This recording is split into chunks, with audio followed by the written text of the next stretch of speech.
Health 403, Assignment 2, Relationship Building Presentation by Sierra Roberts. I have chosen to focus on the community of seniors in North Vancouver.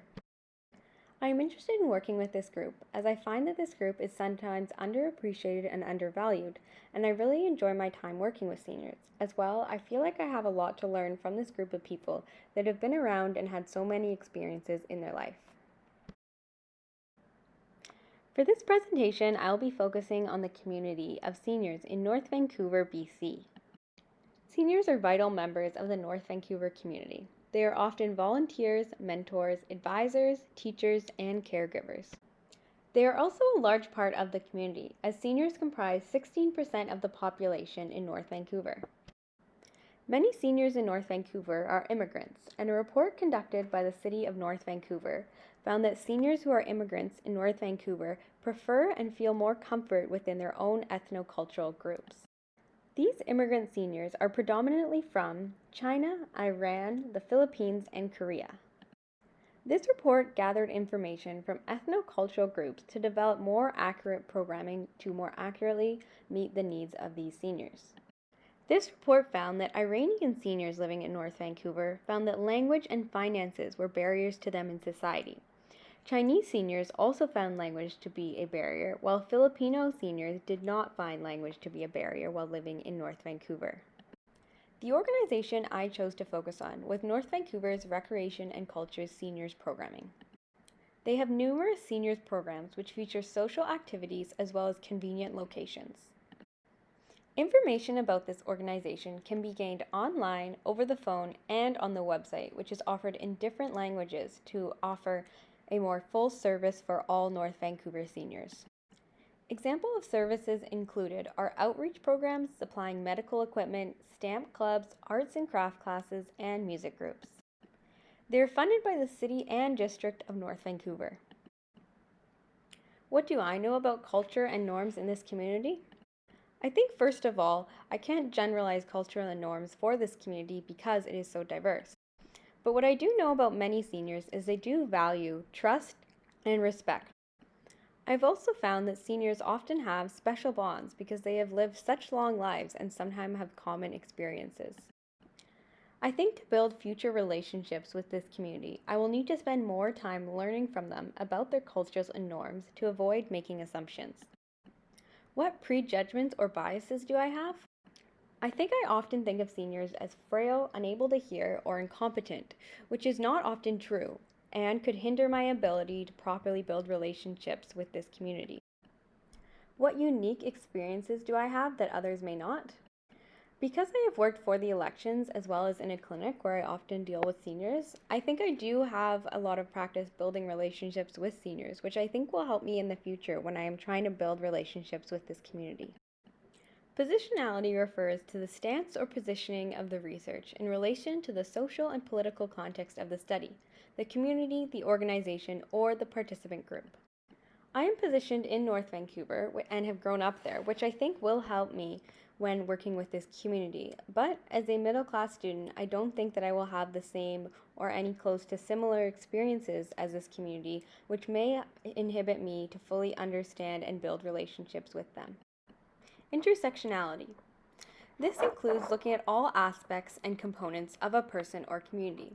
I think this could be done by having a group discussion with different communities members to better fully understand and learn from them. As well, learning more about complex aspects such as lived experiences, classism, discrimination, feelings of belonging or lack of, and other unique areas. I identify my intersectionality as being a white, middle-class, straight female who is Catholic and a student. It is important to understand this concept when building a relationship with this community, especially because intersectionality can affect aging and how it occurs, such as with housing, isolation, or medical care. It is also important to understand intersectionality before establishing advocacy and allyship. The next approach is advocacy, which is acting in a way that speaks for and champions the interests of the community. This could be done by advocating for more seniors programs at NVRC or advocating for more funding from the city for seniors programs. Advocacy utilizes persuasion, representation, negotiation, bargaining, and problem solving. I could help represent the interests of this community, such as at community city council meetings or at NVRC meetings with directors or board members. The third strategy is allyship, which is different than advocacy, which works on behalf of the community, whereas allies work with the community. Allies can offer support, assistance, advice, information, and help us view situations with different lenses. A genuine relationship must exist to be allies, but allies don't need to be similar people, but can find something in common, such as an interest or a passion. They also help supplement skills, and you can combine your skills with allies to create a fuller picture.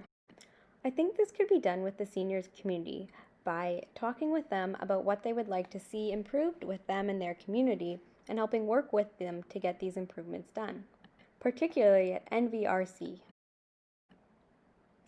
A barrier that could inhibit the relationship building is that when trying to build relationships with this community, some members may suffer from cognitive conditions such as dementia and Alzheimer's. A possible solution to this is to either I could seek out education about how to work with people with cognitive conditions, or to seek assistance or build partnerships with people who do know how and have expertise working with people with dementia and Alzheimer's. This could help build more effective relationships with this community. Another possible barrier is some local seniors may not want to go out of their way to have meetings or discussions to help learn how to help build relationships within their community. They may not want to put an extra effort into building a mutual relationship with me.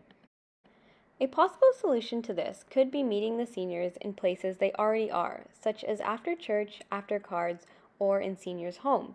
Hopefully this would make it more convenient. As well, I could provide incentives such as food or dessert after or during the meeting.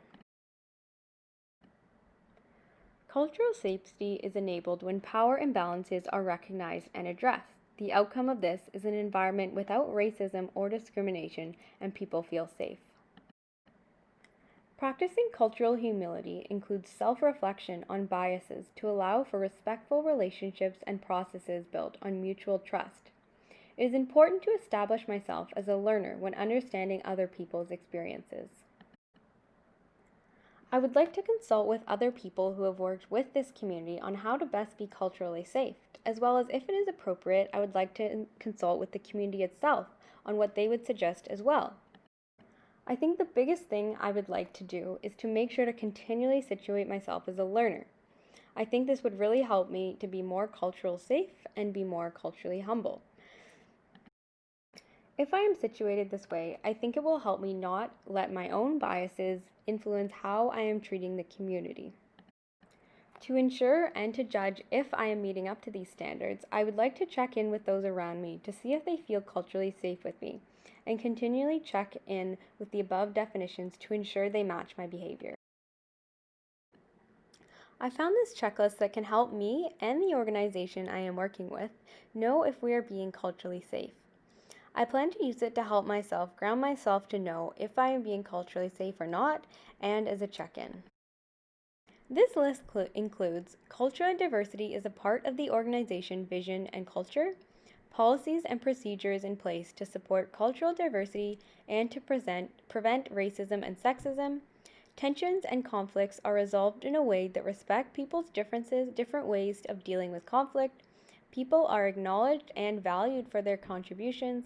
Information about different culture groups is readily available in the workplace, and staff receive intercultural competency training and feel confident working with people from diverse cultural backgrounds. Thanks for watching!